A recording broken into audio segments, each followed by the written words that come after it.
Hello students, welcome to your physics class.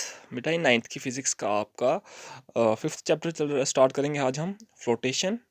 इसमें ये आपका लेक्चर नंबर 1 होगा।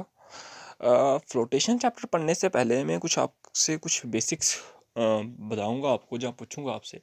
देखो, हमने देखा होगा कि एक जो पिन होती है ना, आयरन की पिन हो, और दूसरा हमने देखा है इतने बड़े बड़े शिप्स है ना, तो आयरन का पिन का वेट कितना होता है? मिनिमम बहुत कम वेट होता है उसका। लेकिन वो क्या करती है, जब भी हम उसको वाटर में रखते हैं, चाहे हम उसको किसी बड़े से ओशन में रखें, चाहे हम किसी गिलास के अंदर रखें, तो क्या कर जाती है, सिंक कर जाती है ना। लेकिन क्या होता है, कुछ आपके पास इतनी बड़ी बड़ी शिप्स होती हैं, वो क्यों नहीं सिंक करती, वो क्यों फ्लोट करती हैं उसके ऊपर, है ना। दूसरा, अगर हम एक और चीज़ पे ध्यान दें, तो क्या होता है, आपके पास जो हमने आपकी जो कटिंग टूल्स है, मीन्स जो आपके पास जैसे सीजर है, नाइफ है, तो इनके एजिस जो होते हैं वो इतने शार्प क्यों रखे होते हैं, है ना। ये इन सब सवालों का जो भी हमारे पास आंसर आएगा, वो हम इस चैप्टर में जब हम पढ़ेंगे, तो हमारे पास कुछ बेसिक जो सवाल, जो हमारे क्वेश्चन है हमारे मन में आ रहे हैं, जो अब उनका हमें जो आंसर इस क्वेश्चन में मिल जाएगा। सबसे पहले हम पढ़ेंगे थर्स्ट एंड प्रेशर। अब देखो, थर्स्ट एंड प्रेशर पढ़ने से पहले भी कुछ मैं आपको बेसिक चीज़ें ही बताऊंगा। फर्स्ट ऑफ ऑल हम बुक रीडिंग स्टार्ट करेंगे यहाँ पे। Have you ever wonder why a camel can run in a desert easily? हमें पूछ रहा है, क्या आपको इतना कभी हैरानी हुई कि कैमल जो होता है, ऊँट, वो डेजर्ट्स में इजली कैसे इतना मीन्स दौड़ लगा लेता है, रन कैसे कर लेता है इजली वो? Why an army tank weighing more than 1,000 tons rest upon a continuous chain? Why a truck or motor bus has much wider tire? हमें पूछ रहा है कि जो मोटर बस हैं या ट्रक है, उनके टायर्स इतने बड़े बड़े क्यों रखे होते हैं, उनके वाइडर क्यों होते हैं, है ना। हम अगर मान के चलें तो साइकिल के टायर क्यों नहीं लगा सकते हम वहाँ पे, है ना। साइकिल के टायर भी तो वैसे ही होते हैं, हम साइकिल के टायर क्यों नहीं लगाते भाई, टायर जो ट्रक और बसेस में हम साइकिल के टायर क्यों नहीं लगाते, है ना। Why cutting tools have sharp edges, है ना। In order to address this question and understand the phenomena involved, it is required to introduce the concept of net force for in a particular direction. क्या कह रहा है कि इसमें इन सब को हमें इन क्वेश्चन का आंसर करने फाइंड करने के लिए हमें एक और कंसेप्ट जो है आपके पास, क्या है, थ्रस्ट, और दूसरा आपके पास था force per unit area, means pressure acting on the object concern. हमको इनके ऊपर ध्यान देना पड़ता है। देखो, जब हम टायर अगर हम लगा दें, टायर कौन से आपके पास, हम चलो कुछ बेसिक्स में बता देता हूँ आपके पास। आपको होता है, एक तो होता है थ्रस्ट। थ्रस्ट क्या होती है आपके पास, कि पर्टिकुलर परपेंडिकुलर डायरेक्शन में जो आप ऑब्जेक्ट पे ऊपर फोर्स लगाते हो। अब दूसरा है प्रेशर। प्रेशर क्या होता है, pressure P is equal to होता है फोर्स अपॉन या एरिया, जहाँ आप लिखो इसको थ्रस्ट अपॉन एरिया, ठीक है, जो भी आपको लिखना है, थ्रस्ट अपॉन एरिया लिखो आप, ठीक है। फोर्स की जगह आप लिखो थ्रस्ट अपॉन एरिया। तो प्रेशर को हम लिखेंगे थ्रस्ट अपॉन एरिया, ठीक है। थ्रस्ट मीन्स परपेंडिकुलर डायरेक्शन में जो आप फोर्स लगा रहे हो ऑब्जेक्ट के ऊपर, ठीक है। हमने एक बात की यहाँ पे कि ट्रक के टायर्स के जो टायर्स होते हैं वो वाइडर की होते हैं। मान लो ट्रक के टायर्स क्या होता है, देखो प्रेशर जो होता है वो होता है आपके पास थ्रस्ट अपॉन एरिया। ये इन्वर्सली प्रोपोर्शनल है एरिया के, और डायरेक्टली प्रोपोर्शनल है ये थ्रस्ट के। देखो, अगर हमारा एरिया कम होता जाएगा, है ना, एरिया कम होता जाएगा, तो प्रेशर क्या हो जाएगा, बढ़ता जाएगा। प्रेशर बढ़ जाएगा, देखो हम टायर लगा देंगे, अगर छोटे छोटे टायर लगा देंगे, एरिया तो बहुत कम हो गया ना, मिनिमम एरिया हो गया। वेट तो, अब थ्रस्ट क्या होगी, जो वेट है उस ट्रक जहाँ बस का, अब वेट तो उतना ही रहेगा, लेकिन हमने एरिया कम कर दिया तो प्रेशर ज़्यादा आ गया। अब प्रेशर इतना ज़्यादा आएगा, वो टायर तो चल नहीं पाएंगे, है ना, टूट जाएंगे या फट जाएंगे, कुछ ना कुछ तो प्रॉब्लम आ जाएगी आपको। हमने क्या किया है, उनको वाइडर कर दिया, टायर को हमने वाइडर लगा कर दिया। अब एरिया को बढ़ा दिया, इन्वर्सली प्रोपोर्शनल है, तो प्रेशर कम हो गया, है ना। प्रेशर कम हुआ, एरिया थोड़ा, अगर प्रेशर कम है तो टायर आपके ज़्यादा टाइम के लिए चलेंगे। ये बात आपको क्लियर होगी, है ना। Let us try to understand the meaning of thrust and pressure by considering the following situation. हमें क्या कह रहा है कि हम कुछ सिचुएशन को कंसिडर करेंगे इनको समझने के लिए, थ्रस्ट और प्रेशर को। You wish to fix a poster on a bulletin board as shown in figure 5.1. To do this task, you have to press pins with your thumb.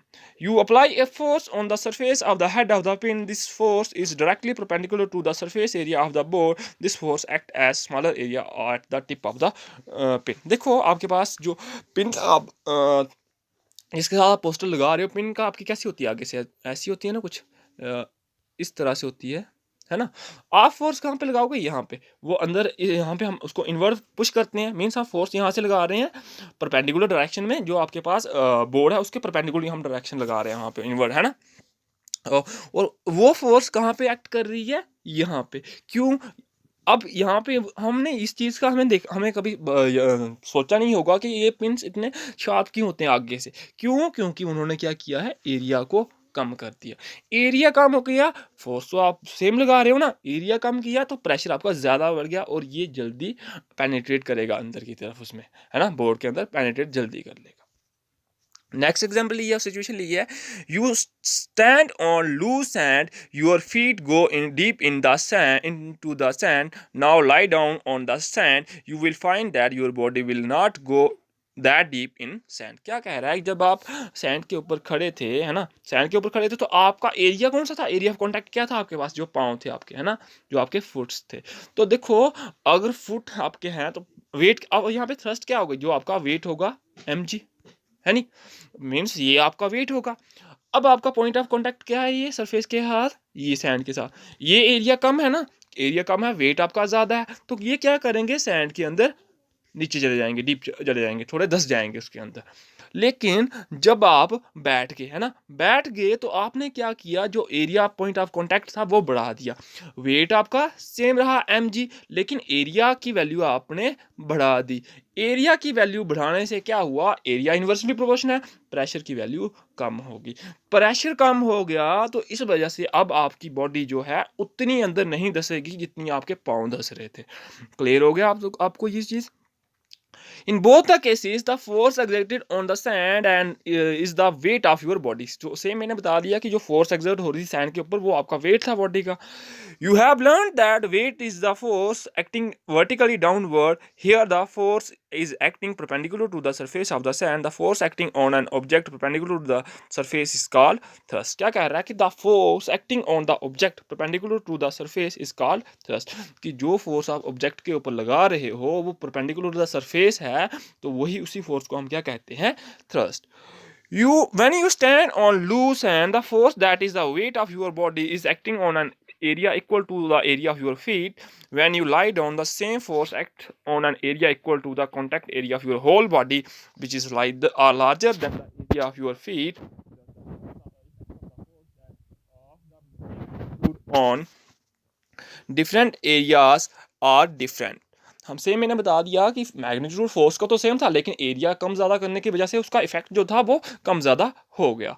In the above cases thrust is the same but effect are different, therefore the effect of thrust depend on the area on which it acts. The effect of thrust on sand is larger while standing, while lying. The thrust on unit area is called pressure. अब pressure की उसने definition बता दी कि thrust on unit area या thrust per unit area is called pressure, कि unit area के ऊपर कितनी थ्रस्ट आप अप्लाई कर रहे हो रही है वहाँ पे, वहाँ आपका होगा आपका प्रेशर। और एक चीज़ और बता दी उसने कि कितना एरिया पॉइंट ऑफ कांटेक्ट है सरफेस के साथ आपका, उस पर डिपेंड करता है कि थ्रस्ट कितना इफेक्ट वहाँ पे शो करेगी।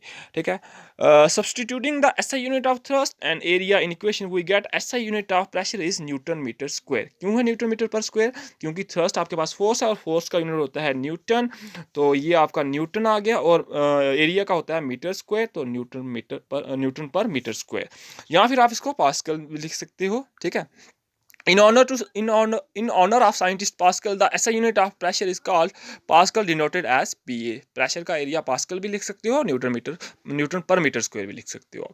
Let us consider a numerical example to understand the effect of thrust acting on different area. हमने एक एग्जांपल लेंगे, हम देखो आपके पास ये बॉक्स है ना, देखो बॉक्स कैसे आपके सरफेस, यहाँ पे देखो सरफेस इसका कम है ना, इसके कॉन्टैक्ट में सरफेस के साथ, और यहाँ पे जो कॉन्टैक्ट में एरिया ये ज़्यादा है, तो अगर वेट तो इन दोनों का सेम है ना, आपके पास बॉक्स तो सेम है, वेट सेम है। यहाँ पे आपको एग्जांपल दिया है, block of wood is kept on a table top, the mass of the wooden block is 5 kg and its dimension are 20 centimetre, 40 centimetre, 20 centimetre, 10 centimetre. Find the pressure, length, breadth और height दी हुई है, ये आपके पास दी हुई है, आपको बताया हुआ पोजीशन के हिसाब से। देखो जब एरिया पॉइंट ऑफ कॉन्टैक्ट में ज़्यादा होगा तो प्रेशर क्या होगा, कम हो जाएगा, और जब एरिया कम है पॉइंट ऑफ कॉन्टैक्ट में, वेट तो सेम आएगा ना इनका, वेट आपके मास इंटू एम जी आएगा। एम की वैल्यू आपके पास गिवन है 5 और जी की वैल्यू आपके पास 9.8 आपको पता है मीटर पर स्क्वायर, जो भी 9.8 आपके पास होती है, ठीक है। इसको मल्टीप्लाई करोगे तो वेट की वैल्यू आ जाएगी, और जो आपके पास यहाँ पे दिया हुआ है ये सरफेस के हिसाब से आपके पास एरिया फाइंड करोगे आप, क्योंकि नीचे क्या होगा आपके पास रेक्टेंगुलर शीट जैसे बनेगी, तो वो एरिया फाइंड करोगे। यहाँ पे फाइंड करोगे, फोर्स को डिवाइड करोगे, जो फोर्स या थ्रस्ट को डिवाइड करोगे उसके साथ, तो जो भी वैल्यू आएगी वो आपको इफेक्ट पता चल जाएगा, ठीक है, कि कितना इफेक्ट वो कर रही है। देखो फर्स्ट उसने क्या किया है, आपके पास अलग अलग पोजीशन में रखा हुआ है। तो सबसे पहले मास ऑफ द वुडन ब्लॉक क्या होगा, 5 kg, द डायमेंशन उसने दी हुई है, वेट क्या होगा अब m इंटू जी, तो जी की वैल्यू हम यूज़ करेंगे तो ये आ गया आपके पास 949 न्यूटन की फोर्स का यूनिट होता है न्यूटन। अब देखो एरिया ऑफ साइड, जब ये वाली क्या होगा, लेंथ इंटू ब्रेथ। अब स्टार्टिंग वाली जो यहाँ पे होगा इस डायरेक्शन में होगा, तो फर्स्ट में आपके पास 20 × 10 क्यों आया, यहाँ पे देखो, आप देखो ये इसकी लेंथ 20, ये 20 और 10 इनका मल्टीप्लाई किया तो कितना हुआ 100, लेकिन यहाँ पे कितना आएगा 20 × 40, है ना। तो ये आप यहाँ पे देखोगे तो आपके पास आएगा 10 सेंटीमीटर, तो 10 centimetre square, sorry 200 centimetre square, तो इसको कन्वर्ट करोगे आप मीटर स्क्वायर में तो ये आएगा 0.02 मीटर स्क्वायर। तो यहाँ पे आप प्रेशर की वैल्यू निकालोगे तो यह आएगा 2450 न्यूटन मीटर पर मीटर स्क्वायर। तो ये वैल्यू आपके पास यहाँ पे आएगी।